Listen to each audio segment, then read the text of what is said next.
Ya dio paso, Jennifer.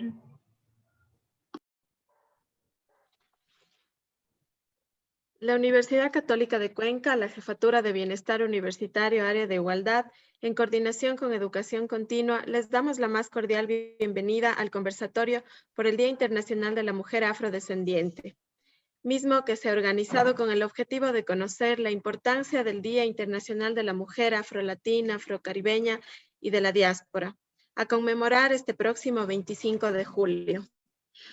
Esta tarde trataremos temas como contexto político, sociopolítico del pueblo afroecuatoriano y los aportes históricos de las mujeres afrolatinas, afrocaribeñas y de la diáspora. También la importancia de las escalas de actuación a nivel organizativo de las mismas.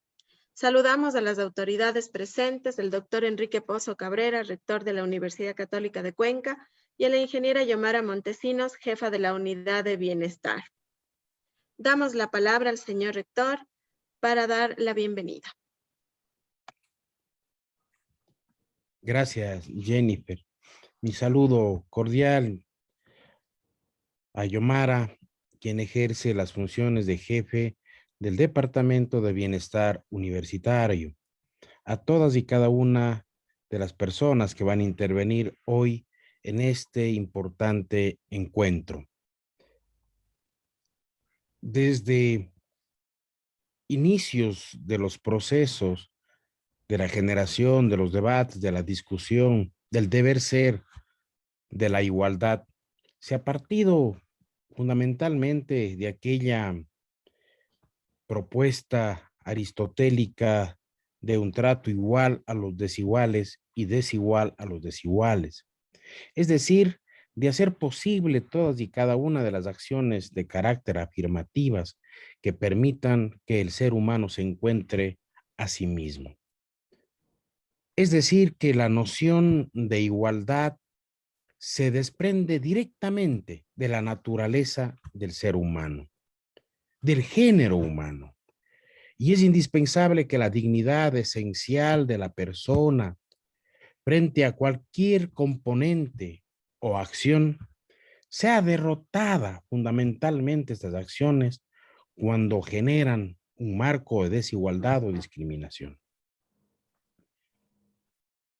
Es por ello importante que siempre nosotros hablemos de el contexto de la igualdad, que debe estar fundamentalmente señalado, inscrito, impregnado en la dignidad de la persona humana, sea ella de diferente raza, color, ideología o sexo. Simplemente reconocernos en el marco pleno de la igualdad por ser seres humanos. Y en este contexto se han definido muchísimas o en muchísimas teorías coincidentes de que la dignidad de la persona humana es la suma de todos los mínimos de derechos que hacen posible la existencia. Mi congratulación, mi felicitación a Yomara y a su equipo por este evento tan trascendente para la vida universitaria.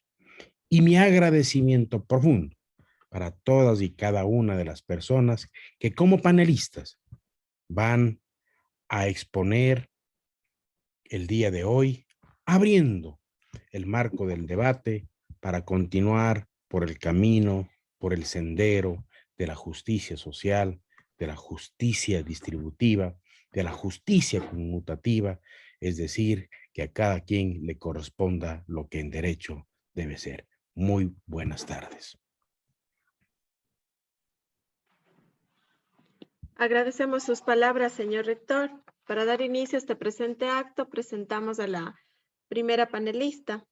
Ella es Mamayama, sacerdotisa, presidenta y fundadora del movimiento Afro Azuay, movimiento al cual agradecemos muchísimo, ya que sin ellos no se llevará a cabo esta tarde este conversatorio.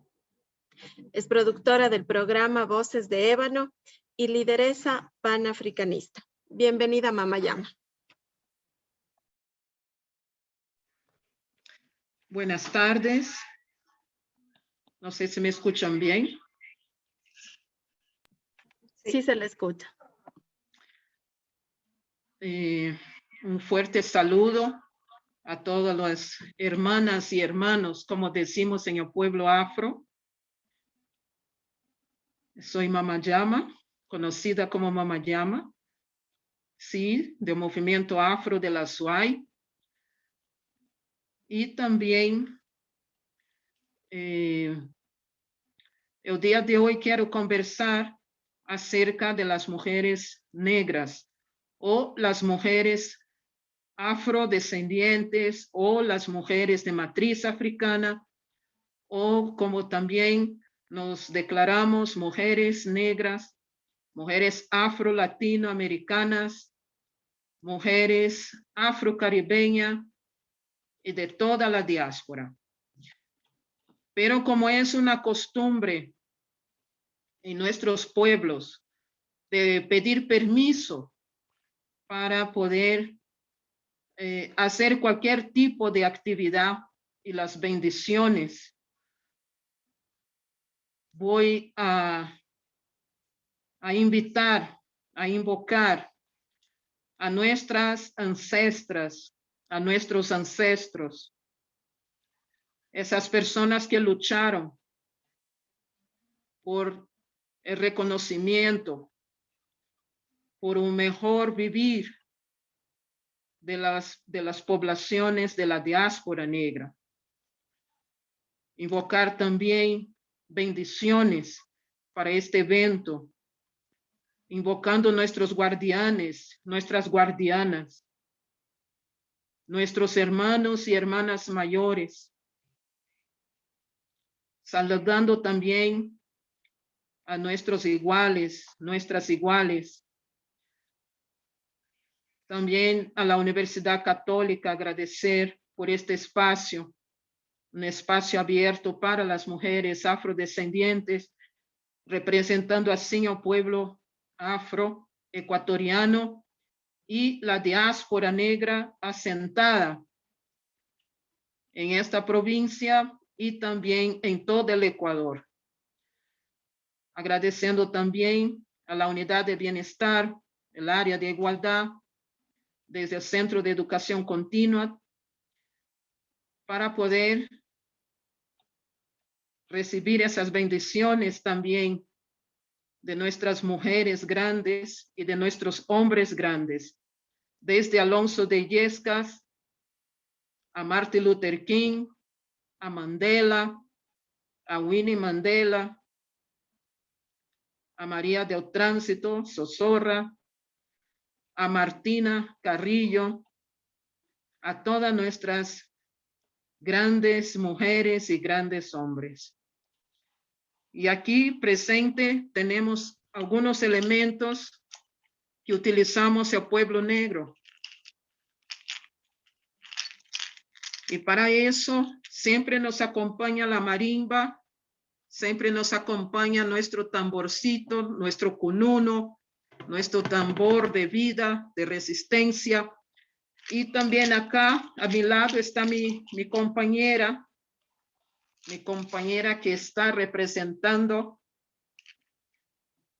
a esas tierras en donde se conformó la República de los Zambos, ese territorio llamado Esmeraldas, el primero palenque libre de América. Y para hablar también aquí con mi amiga que está conmigo acompañando, un poquito acerca de cómo nace ese proceso de las mujeres negras, hablando ya desde los feminismos, de los feminismos negros.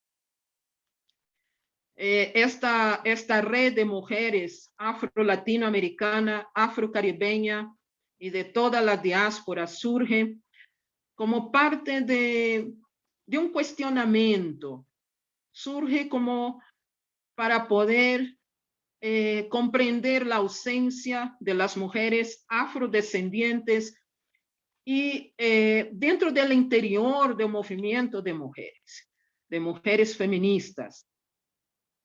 Y también en lo que había esa falta de comprensión de la diversidad, incluyendo la diversidad racial dentro de los movimientos, ¿no? La historia de la red viene previa a los pasos de su propia fundación. Tiene momentos cruciales en Cuba, en donde 1981, durante ese primer encuentro feminista que comenzó la Organización de Mujeres Negras en la región. Más adelante, durante el primer encuentro de mujeres negras, latinoamericanas, caribeñas, de toda la diáspora negra en el mundo, en el año 1992, realizado en Santo Domingo, República Dominicana, las mujeres, aproximadamente 400 mujeres, se sentaron para dialogar sobre una agenda, la agenda de Beijing, para todos los documentos, para estudiar todos los documentos que apoyan el proceso de derechos humanos y más que todo los derechos colectivos. Nace la red el 25 de julio de 1992. Se instauró este día como el día para reivindicar nuestra existencia, nuestras luchas, las contribuciones, las aspiraciones, los sueños y las apuestas en todos los ámbitos. Como mujeres negras nos planteamos la importancia de articularnos en la región, permitiendo que desde la cercanía geográfica, desde esa identificación de problemas comunes, problemas también, pudiéramos decir, complementarios,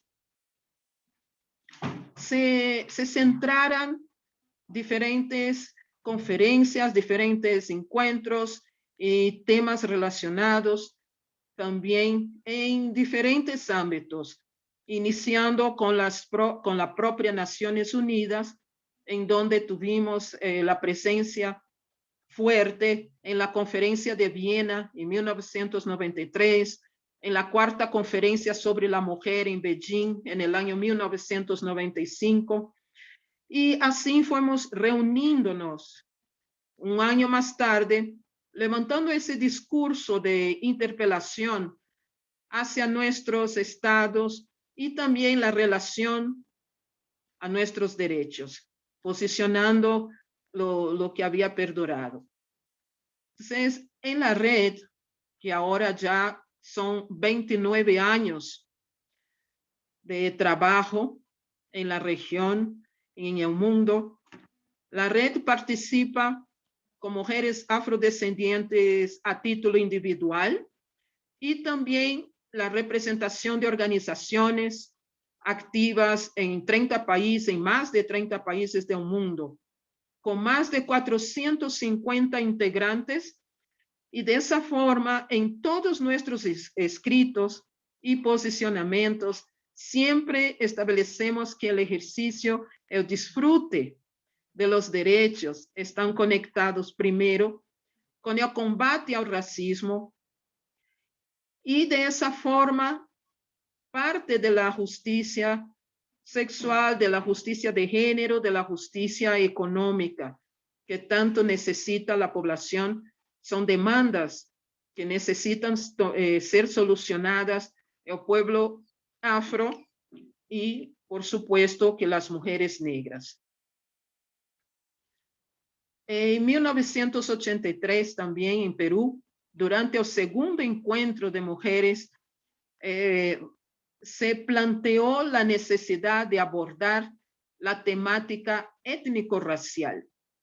Y luego en siguientes encuentros feministas siempre había ese espacio de la problemática etnorracial y dentro del interior también de los encuentros siempre se producían declaraciones, se motivaban talleres, se promovían ejes muy específicos y todas esas iniciativas eran para poder recordar de manera permanente la particularidad de las mujeres, su situación etnorracial, como parte de los abordajes en los espacios, ¿no?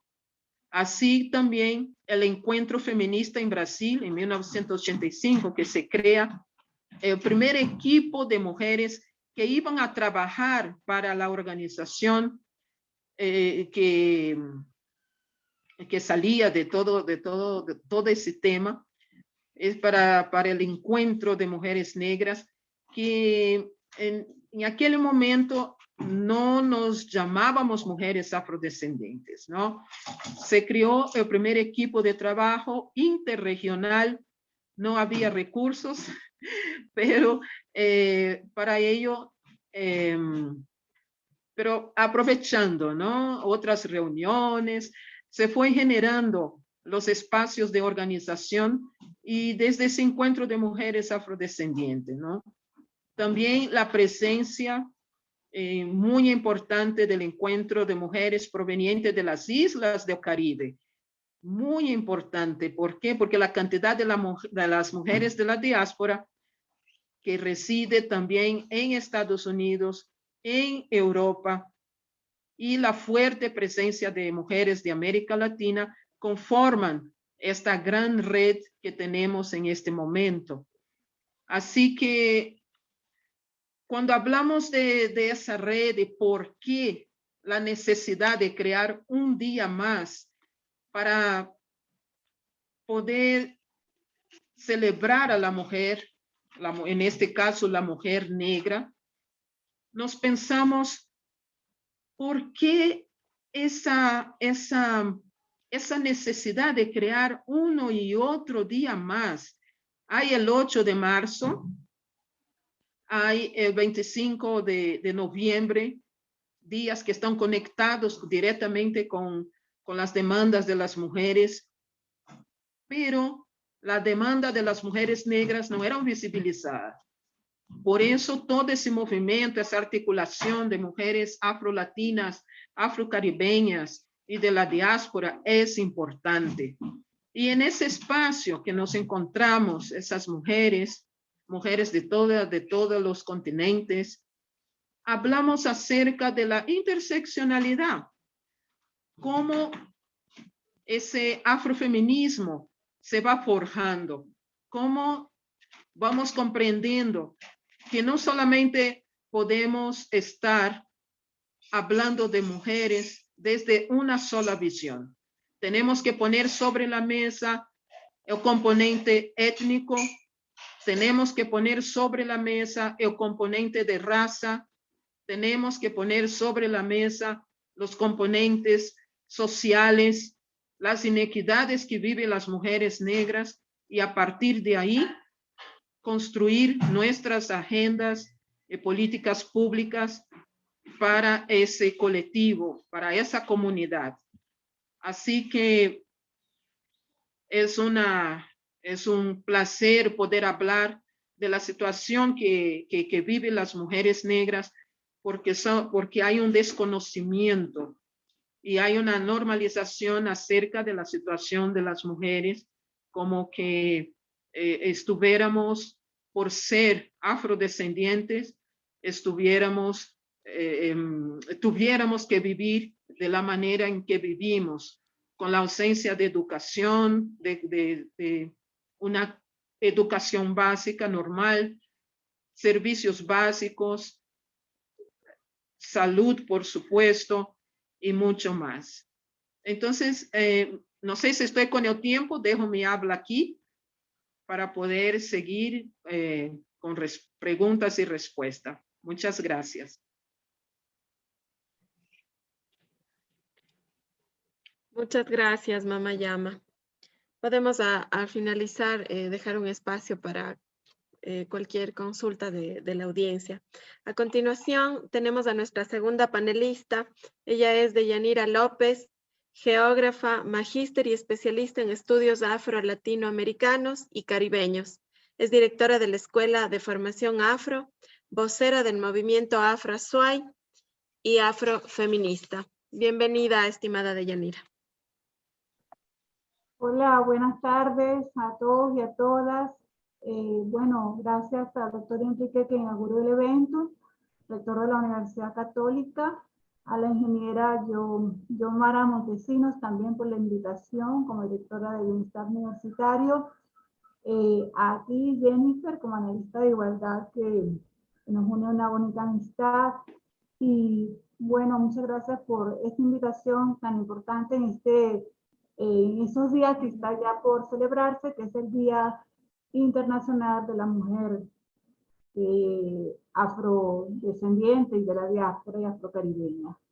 Un poco en el mismo sentido que ha venido pues hablando Mamayama, yo voy a puntualizar unos aspectos que creo que son relevantes, que es que este día fue, digamos, fue propuesto, fue declarado en el año 1992 y bueno, ese día, como contó perfectamente Mamayama, hubo una reunión de más de 400 mujeres afrodescendientes en República Dominicana, pero interesante es también saber cuál es el contexto, de dónde salen ese tipo de actividades, que bueno, que vienen ya inclusive de siglos atrás, cuando el movimiento afroamericano inició su proceso de emancipación, de trabajo, que estuvo apegado totalmente al abolicionismo. Es bueno mencionarlo, en el siglo XIX, al abolicionismo de la esclavitud en Estados Unidos, en parte, y que hubo, digamos, en ese momento se conectó en los procesos abolicionistas con el proceso sufragista, en el sentido de que, como decía Mamayama, comenzaron a gestarse diferentes feminismos por las diferencias, las brechas que comenzaron a observarse entre diferentes corrientes de feminismo. Un ejemplo de ellos es el sufragio. Por ejemplo, en Estados Unidos el sufragio para las mujeres, recordemos la segunda ola feminista que fueron las sufragistas en la década del 50 del siglo XX, las mujeres más que todo blancas, clase media, lograron el voto. Y no es sino 10 años después que las mujeres negras y afrodescendientes lograron votar en ese mismo país. Es decir, que las situaciones se podían visibilizar, que habían algunas diferencias importantes que señalar.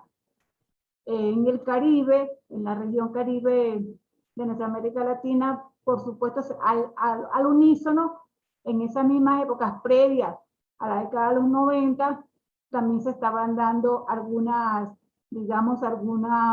proyectos como la Asociación Universal del Desarrollo Negro de la UNIA, que fue un movimiento más panafricanista, y ahí destacan actuaciones como las de Amy Jacques Garvey y Amy Habib Garvey, Claudia John, por supuesto, muy importante, la menciona muchísimo en sus conferencias Angela Davis. Claudia Jones fue panafricanista, feminista, antiimperialista y comunista internacionalista, y tuvo, digamos, una actuación de las mujeres negras en el mundo. Es importante destacar un poco que en ese mismo contexto que se estaba dando la reunión para la proclamación del Día Internacional de la Mujer, previo a eso estaba el feminismo de manera general luchando porque las situaciones de subjugación de la mujer fueran consideradas como derechos humanos. Entonces, al respecto, por ejemplo, Alda Spacio, que es una feminista costarricense, decía que en esa Conferencia Mundial de las Naciones Unidas sobre los Derechos Humanos que se llevó a cabo en 1993 en Viena, es que por primera vez se incluyen los derechos humanos, los derechos de las mujeres. Entonces vemos que fue como una especie de boomerang, de trabajo, pero que sin embargo tenía marcadas diferencias pues, con otros feminismos. Vale la pena mencionar en este momento, por ejemplo, el caso en América Latina, voy a nombrar el caso específico de Brasil, pues allí resaltaba el papel que tuvo Leila González, que fue una académica profesora de la Universidad Católica de Río de Janeiro, pero fundamentalmente fue una activista, fue una intelectual, una política que, digamos, que hizo aportes importantes en el tema de teóricos y metodológicos del feminismo negro. Hablaba Mamayama de la interseccionalidad como un aporte importante del feminismo negro, y es Leila González quien trae los enfoques teóricos y metodológicos a América Latina para nosotras conceptualizar nuestro feminismo. Es importante destacar el papel, por ejemplo, de Mariela Franco. Para quienes no la conozcan, Mariela Franco fue una afrofeminista, activista política y por los derechos de las comunidades LGBTI, y aparte de ello, hija de la favela, que fue muerta, justamente asesinada, cuando era concejala de la Cámara Municipal de Río de Janeiro. En otros países, bueno, como en Venezuela, Argelia, en Colombia, en Ecuador, también ha habido, ya las ha mencionado Mamayama, pero es Leila González, aquí quiero señalar, porque estamos en este contexto, que nos dio un legado teórico y nos proporcionó algunas luces desde el punto de vista del abordaje del feminismo negro latinoamericano. Y es sobre todo en términos de hablar de las interseccionalidades. Y en este momento voy a pasar un video, si me permiten compartir. Sí, Jennifer. Sí, estás ya habilitada para compartir. Puedes compartir. ¿Me avisas cuando se vea? Se está cargando ahora. Ya te confirmo.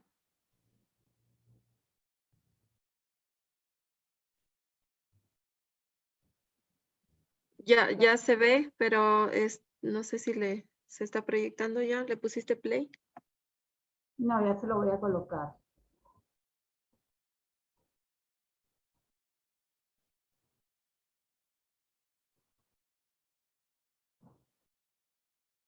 Movimiento feminista, porque no nos dan voz a escuchar nuestras luchas, a escuchar que nuestras luchas son diferentes a las de ellas. ¿Qué es lo que sucede? Que como musulmana no me siento identificada dentro de ese grupo hegemónico, porque ni siquiera considero en muchos casos que pueda existir un feminismo islámico, un feminismo árabe, magrebí, sino que nos excluye o únicamente se nos dice cómo debe ser nuestro feminismo. La mirada blanca, eurocentrista de ciertas mujeres feministas o que se dicen feministas hacen que a mí se me margine y no pueda participar en determinados cursos, movimientos, talleres de sensibilización. El movimiento está fallando porque al final, mientras esas situaciones no se solucionen, el movimiento no va a avanzar porque no está cubriendo las necesidades de todas, sino solamente la de un grupo específico dentro del movimiento, que homogeniza el movimiento, pero que no está abarcando a todas las mujeres.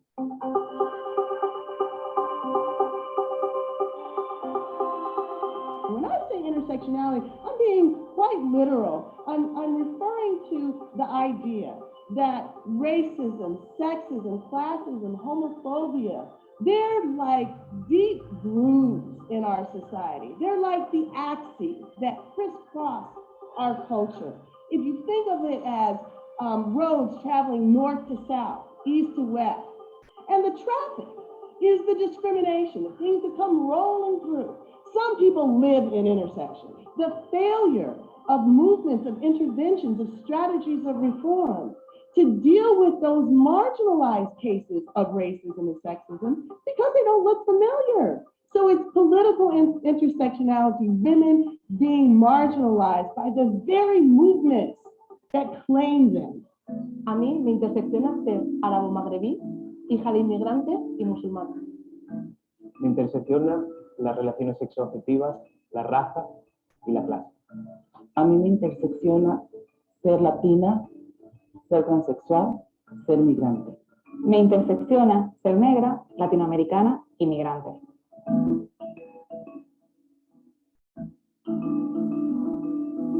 Hay luchas diferentes dentro del feminismo y es que además tiene que haberlas, porque cuando el feminismo plantea a todas las mujeres como una masa homogénea que tiene las mismas problemáticas, se olvida muchas veces de cuestiones como las razas que nos afectan a todos. Cada vez que el feminismo consigue logros muy concretos que solamente están afectando o están beneficiando a las mujeres blancas, se exponen como logros que se han conseguido para las mujeres.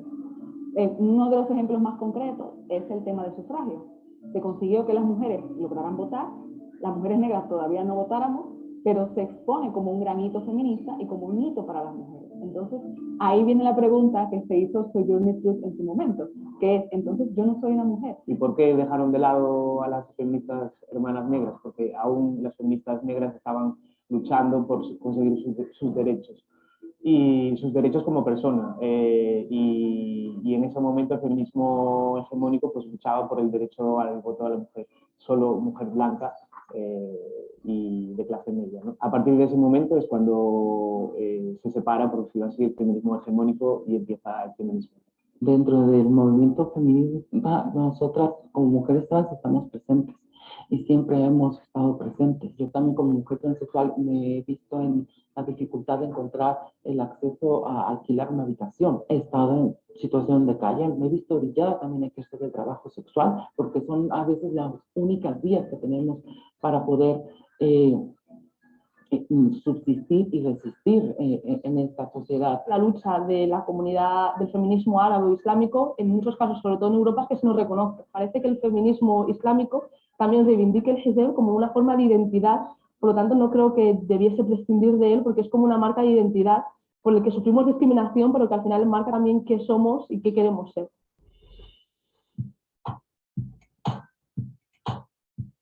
Durante la manifestación del 8M, durante la huelga, muchas mujeres hacen huelga, pero de repente mujeres racializadas que trabajan para ellas, que cuidan sus niños, que limpian sus casas, no hacen huelga. Y parece como que eso no importa. O sea, como que esa mujer tiene que seguir cumpliendo con su trabajo mientras tú como mujer blanca puedes asistir a la manifestación. En ocasiones la gente, como te lee, como latinoamericana inmigrante, piensa que vas a limpiar su casa de gratis, piensa que vas a trabajar y que le vas a sacar los perros de gratis. ¿Por qué? Porque te leen como una mujer inmigrante latinoamericana y el concepto que lamentablemente el grosso modo de la sociedad tiene aquí es que nosotros somos internos. Cuando escuchamos la noticia de las temporeras únicamente demostró lo que muchas de nosotras ya sabíamos, que a pesar de que se produzca una agresión física, verbal o institucional hacia una mujer, eso se puede doblegar, o sea, es como doble o triple cuando se suman más factores, como es el caso de las temporeras, que son migrantes, que son analfabetas, que están en una situación socioeconómica baja, es decir, son pobres. Y el que no se le diese tanta importancia a este caso como si se le ha dado a otros casos de agresiones machistas o agresiones violentas hacia la mujer, demostraba que vivimos en una institución que no solamente es machista, sino que además es racista. Mientras algunas ansían romper ese techo de cristal, otras mujeres están en el lodo de la sociedad, están en el estrato más bajo. El techo de cristal incluso no puede existir porque el 85% de las mujeres transexuales, incluyendo las españolas, están en paro. Entonces, ¿cómo vamos a hablar de ello cuando ni siquiera tenemos la primer base que es la necesaria para nuestro sustento y para nuestra visibilización y permanencia en esta sociedad? Si las mujeres racializadas, migrantes o no, tenemos una lista de 15, 20 prioridades, el techo de cristal no está incluido, por la sencilla razón de que las mujeres blancas o más racializadas, europeas, de frente al techo de cristal se ubican en una posición, digamos que están en el suelo. Nosotras no estamos ni siquiera en el suelo, estamos como en una serie de sótanos por debajo del suelo. A partir de la sororidad, de la hermandad entre nosotras, o sea, da igual las interseccionalidades, pero cuando tú como mujer feminista estás abierta a la sororidad, puedes lograr muchas cosas y puedes sensibilizar a muchas personas. Pero si lejos de ello vas a utilizar todas estas interseccionalidades para irte apartando, muy difícilmente vamos a cambiar el mundo. A veces es como que solo podemos tener una identidad o esta otra. Y tener varias no cabe en lo normativo, por decirlo así. Y eso es un error, evidentemente. Y el momento de que cuando alguien está ejerciendo un poder sobre otra persona, soltar ese poder es muy duro y no van a querer hacerlo, ¿no? Entonces, la lucha continúa.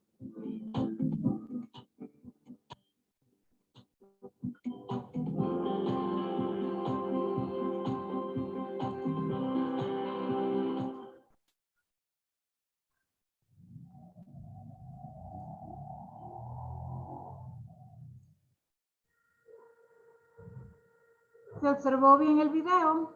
¿Sí, no? No me siento incluida dentro del movimiento feminista. Sí. Ok. Bueno, para finalizar, las interseccionalidades que se nombran en el video y que creo que quedaron claramente dibujadas, ¿no? En el caso, por ejemplo, mío, yo podría decir que dentro de las interseccionalidades me aborda el problema de migración, el de ser mujer y el de ser afrodescendiente. Bueno, más allá de eso, esas interseccionalidades, que es un aspecto fundamental dentro de los feminismos negros, no actúa de manera estática, es decir, en el ciclo de vida de una mujer racializada, en este caso las mujeres negras, esas interseccionalidades van a actuar de manera dinámica, unas sí, otras no, en diferentes momentos. Muchas veces la opresión viene por ser mujer, otras vienen por ser negra, otras vienen por ser migrante, y así sucesivamente. Y lo que también quedó claro es que hay diferentes tipos de feminismo y que el 25 de julio, el Día Internacional de la Mujer Afrodescendiente Negra y de la Diáspora, pues está muy relacionado con todo, como producto pues, de todas esas sumas de feminismo, sobre todo de feminismos negros.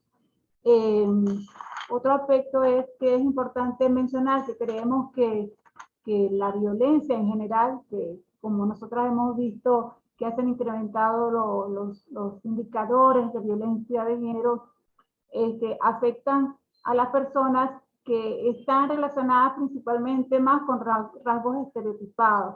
Por ejemplo, acá en el Ecuador, si uno revisa las encuestas de violencia de género que aparecen en el INDEC, en la página del INE, uno ve que hay una especie de pirámide donde en primer lugar las que mayor son afectadas por la violencia es, por ejemplo, las mujeres indígenas. En segundo, las mujeres afroecuatorianas y luego las mujeres manabitas, mestizas y blancos de último lugar.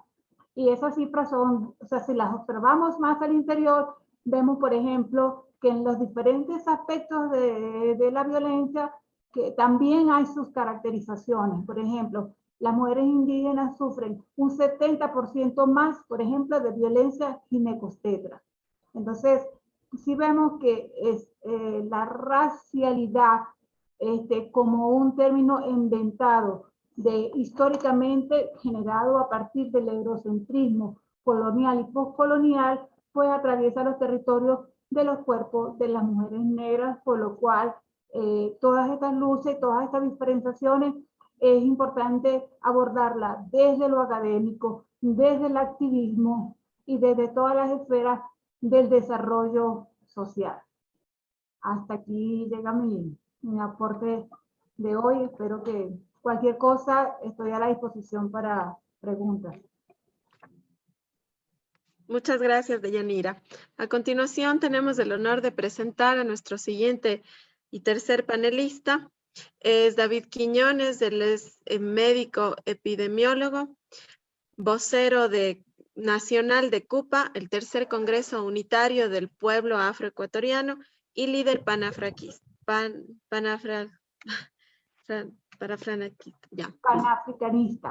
Panafricanista. Ok, listo, bienvenido. Bueno, primero saludarles, muy buenas tardes a quienes el día de hoy se han hecho presentes en este panel, en este foro.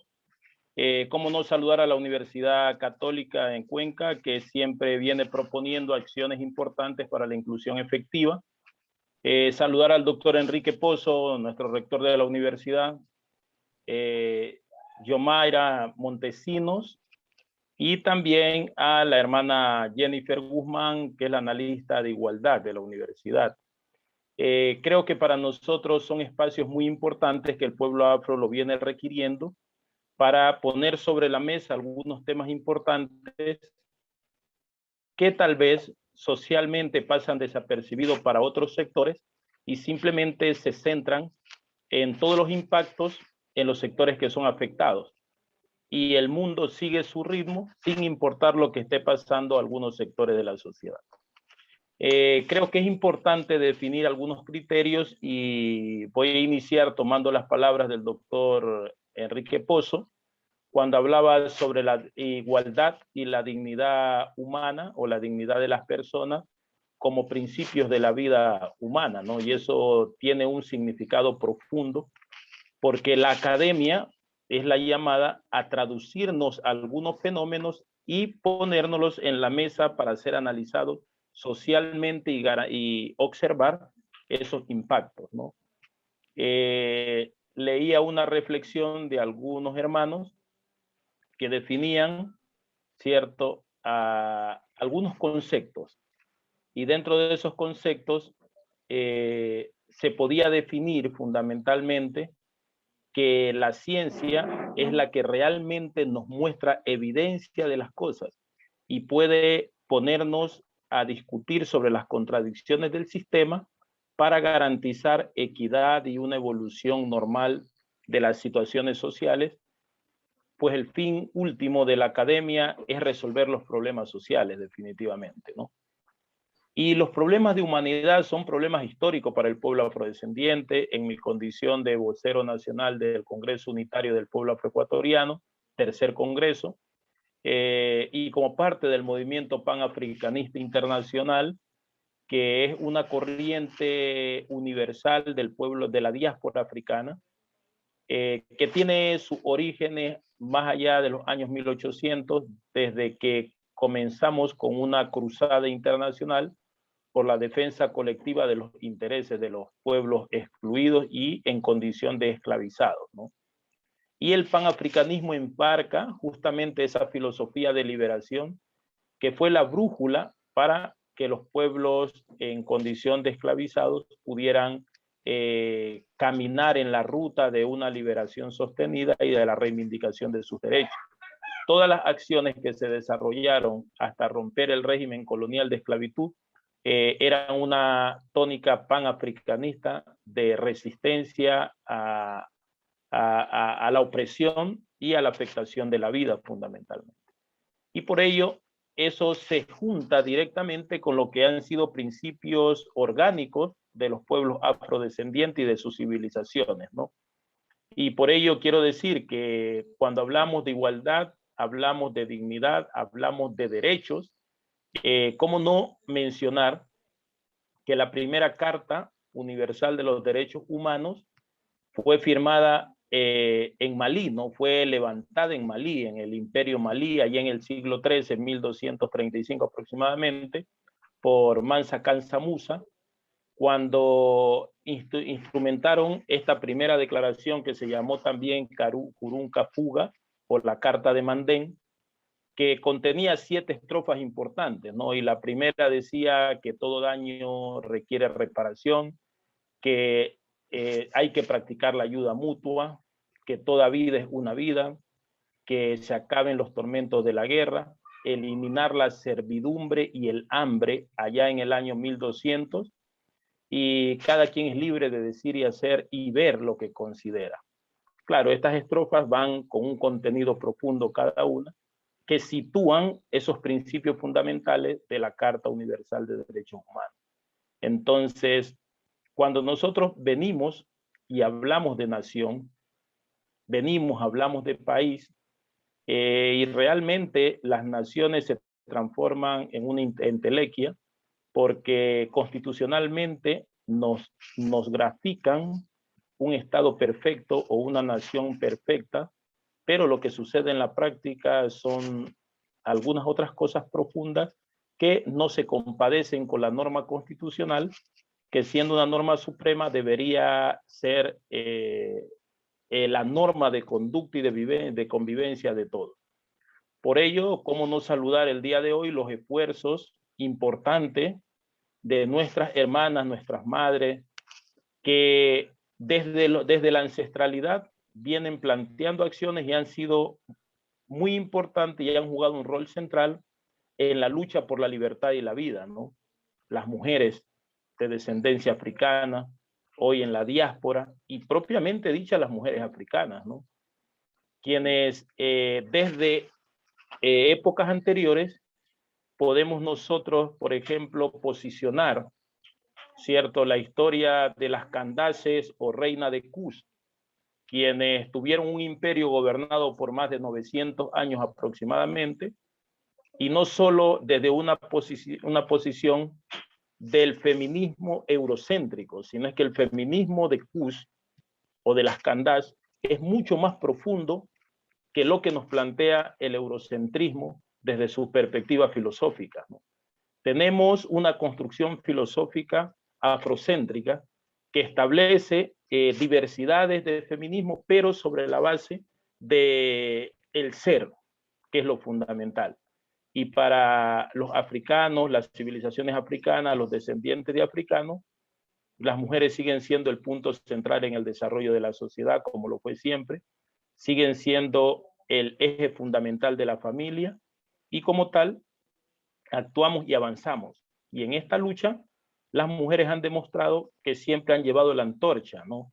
Y por ello, la declaratoria de este 25 de julio, como el Día Internacional de la Mujer Afrolatina, Afrocaribeña y de la Diáspora, se conmemora, ¿cierto?, esa acción, esa lucha permanente y constante de nuestras hermanas, nuestras madres, nuestras abuelas, que siempre vinieron luchando por el derecho a la libertad y la vida, que es fundamental para nosotros.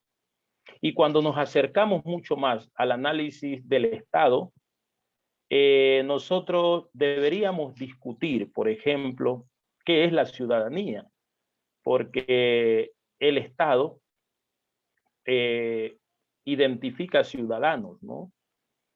Y claro, la ciudadanía, de hecho, que es una construcción social basada en principios y valores desde nuestras perspectivas, y ello permite conformar el ser nación, ¿no?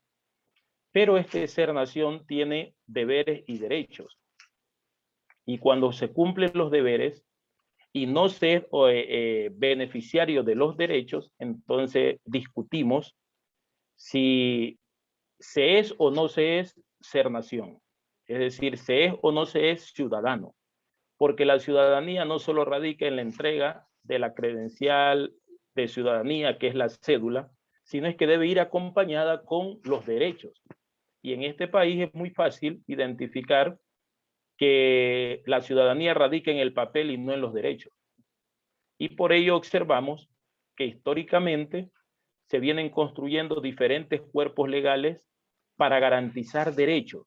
Y hoy tenemos una constitución de derechos, que no es suficiente porque tenemos una sociedad construida desde una filosofía ajena del otro, que no reconoce la diversidad, y por ello hay que estar construyendo permanentemente cuerpos legales para garantizar el derecho a otros, que somos lo mismo por ser nación todos, ¿no?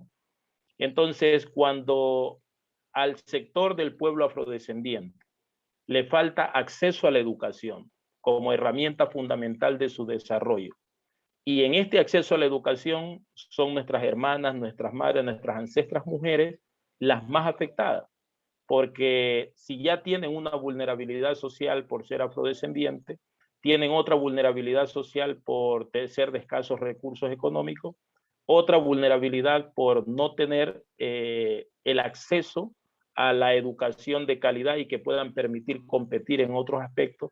Entonces se transforma en parte de la sociedad con las mayores vulnerabilidades, pues en este caso estamos refiriéndonos de 3, 4, 5 vulnerabilidades, ¿no?, en un solo ser.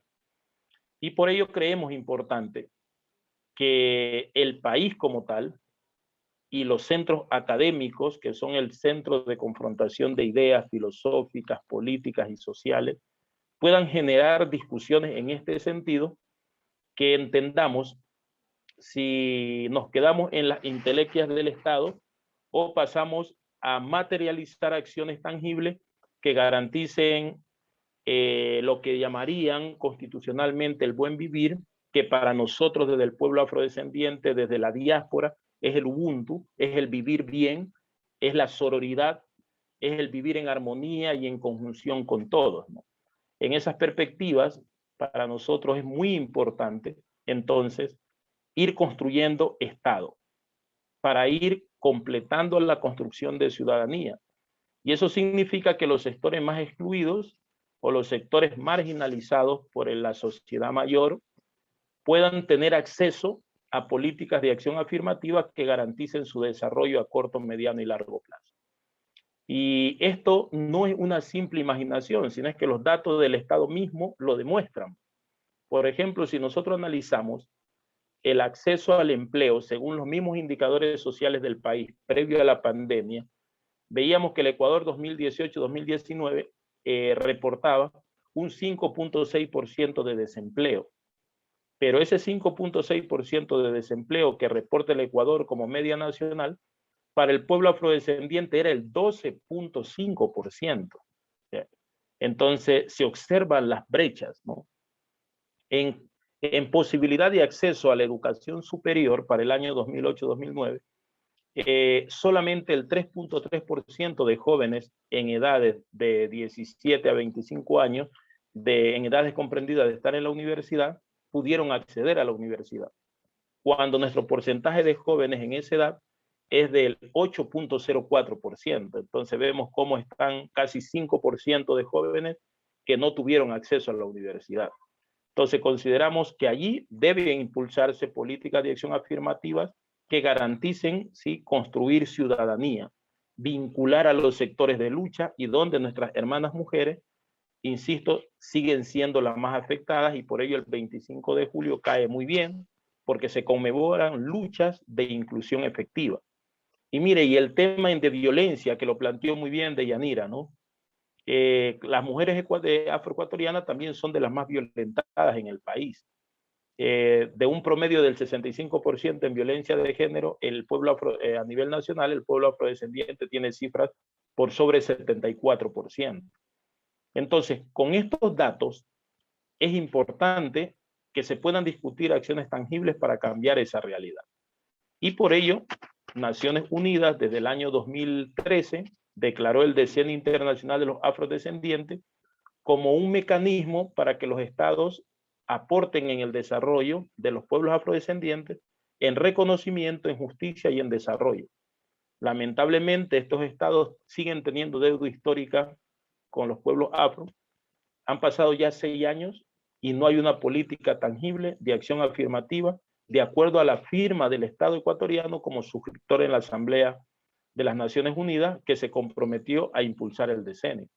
Entonces, para nosotros es importante reivindicar estas luchas de inclusión, de posición, de visibilización y de construcción de ciudadanía real, y que los centros académicos estén a la cabeza de impulsar este tipo de análisis y de discusiones es fundamental para el avance del movimiento panafricanista, del movimiento de mujeres negras, de la diáspora africana, fundamentalmente desde su componente más sensible, que es la feminidad. Entonces creemos fundamental apuntalar y acelerar estos procesos de inclusión para mejorar las condiciones de manera general del pueblo afrodescendiente y, cómo no, de uno de los sectores más importantes. Bueno, agradecer en esta primera parte y cualquier pregunta a las órdenes cuando corresponda.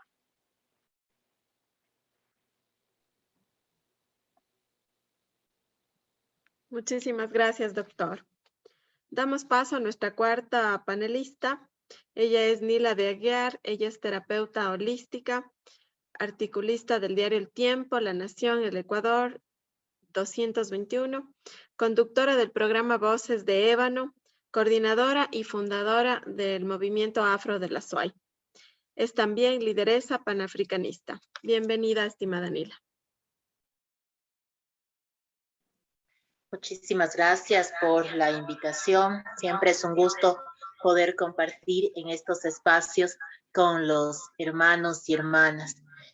Cordial saludo a todas las autoridades presentes de la Universidad Católica de Cuenca y por supuesto a todas las personas que desde diferentes sectores están conectados en este conversatorio, en este diálogo, por una fecha de suma importancia para todas las mujeres afrodescendientes, afro-latinoamericanas, caribeñas y de la diáspora, o sea, la mujer negra, la mujer afrodescendiente del mundo entero. Realmente no tengo mucho que decir ya, porque todos mis compañeros, hermanos que se presentaron ya, Mamayama, de Yanira, el doctor David Quiñones, creo que han dejado muy clara la situación de la población afrodescendiente y en específico de las mujeres afrodescendientes en la región, ¿no? Sin embargo, a mí me gustaría nada más asentarnos un poquito más en la ciudad de Cuenca, ya que justo estaba viniendo rapidito ya a la casa para poderme conectar a este conversatorio y el taxista me dice, ¿de dónde es usted? Y yo le digo, soy de aquí, de Cuenca. No, dice, ¿qué va? Aquí en Cuenca no hay personas como usted. ¿Como yo? ¿Cómo como yo? Dice así, morenitos como usted. Entonces me causó mucha gracia porque esta es una de las realidades que pasamos todos los días las personas afrodescendientes, ¿no? Se ignora una presencia y una población actualmente de 17,000 afrodescendientes según el último censo que están ubicados en la provincia de La Suay y en el cantón Cuenca 10,000, ¿no? De los 17 a nivel provincial, 10,000 están en el cantón Cuenca distribuidos en diferentes sectores. No existe así como un sector determinado, ¿no? Están distribuidos en los diferentes sectores, barrios de la ciudad de Cuenca.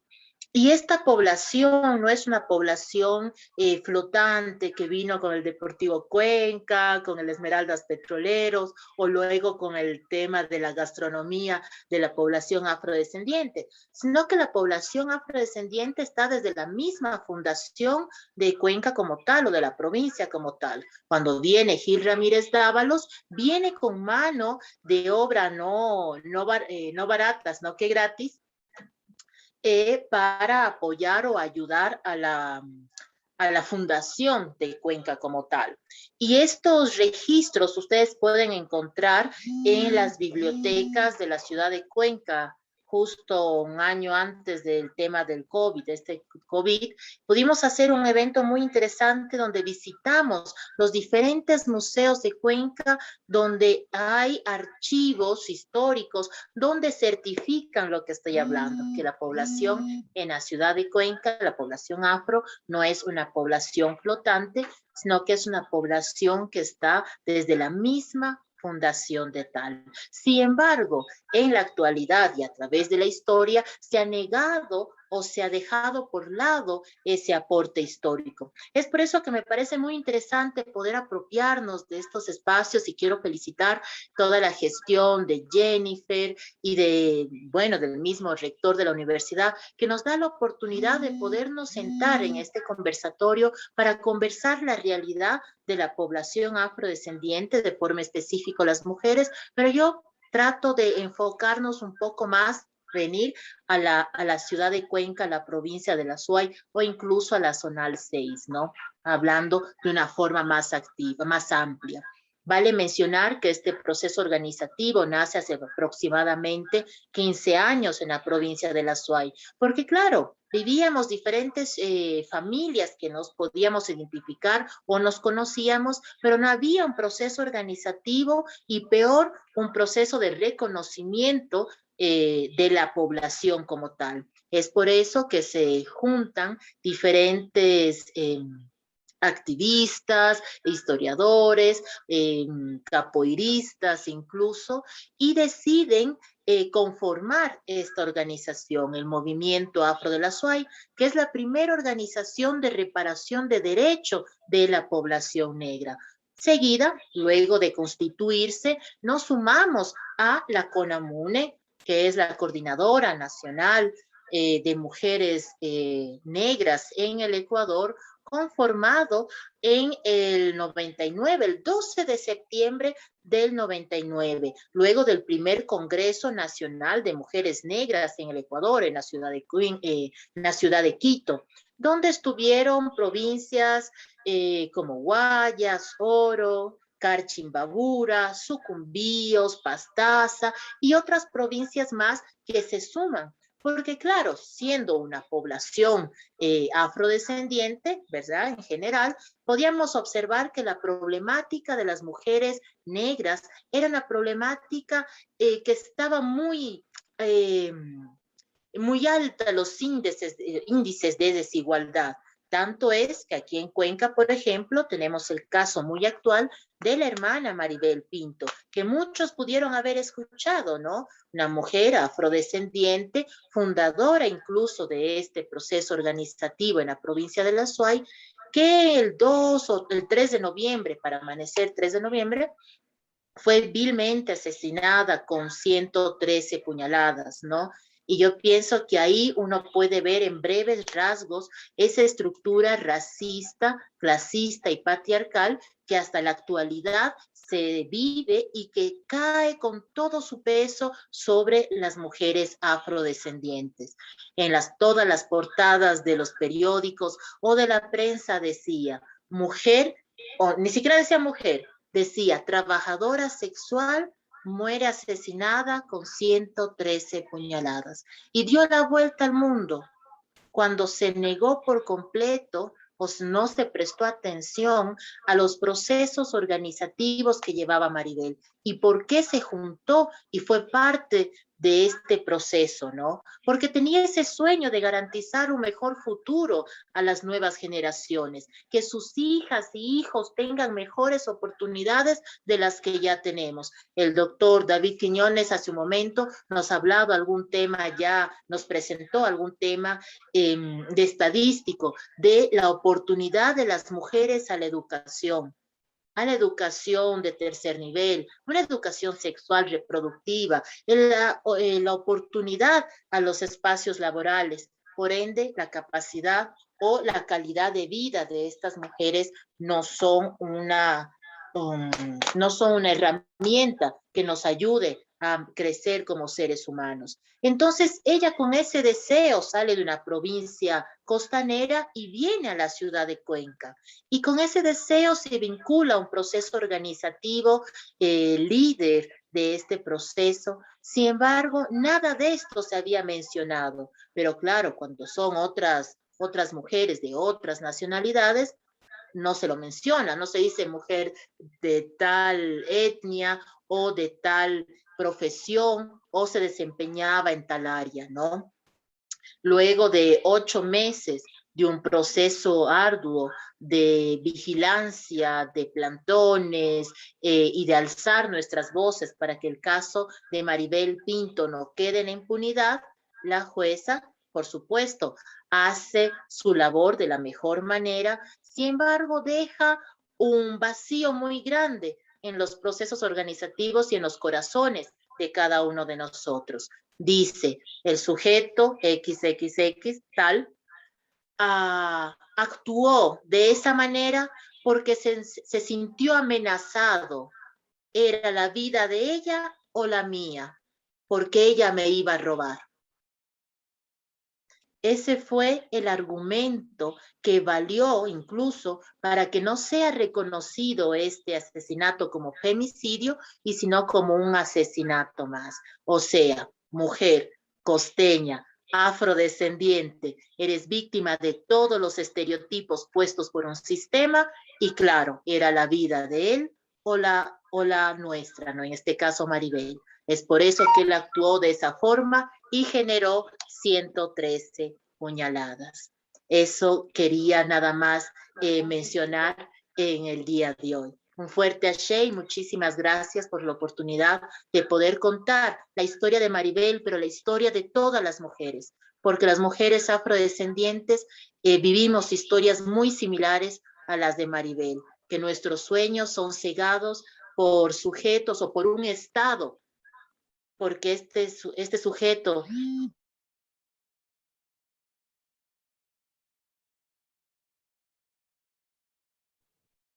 Creo que se cayó la comunicación. Sí, parece que Nila está con alguna dificultad en el internet.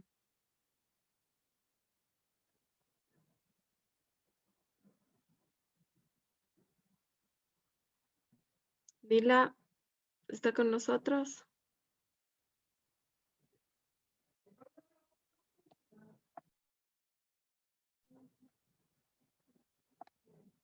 A este momento Perdón, vamos a dar, Nila está con nosotros. estoy a través de el dispositivo de Mamayama. Algo pasó en mi dispositivo que se apagó. Pido mil disculpas. Estaba ya por terminar. Entonces, muchas gracias, mil disculpas. Entonces decía que este sujeto también representa ese estado que no presta las oportunidades, las facilidades para que una población pueda desarrollarse de una forma igualitaria. Es por eso que Maribel sí es víctima de este sujeto, pero también víctima de un Estado. Y la realidad y la historia de Maribel no es diferente a la historia de muchas otras mujeres afrodescendientes en el Ecuador, en la provincia de La Suay y lamentablemente en el mundo entero. Muchísimas gracias, Ashe. Eso nada más quería agregar. Muchas gracias, estimada Nila. En este momento vamos a dar paso a las preguntas. Hasta el momento veo que no. Esperemos un minutito a ver si es que alguien tiene alguna pregunta que realizar a nuestros estimados panelistas. O comentar lo que hacer, si alguien quiere O comentar. algún comentario. Sí, claro.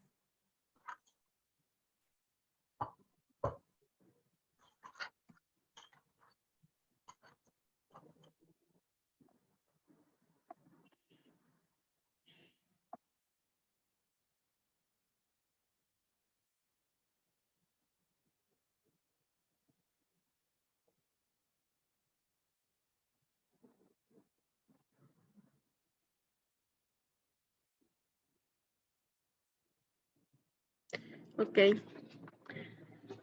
Debido a que no tenemos ninguna consulta por parte de la audiencia, agradecemos al movimiento Afro Suay.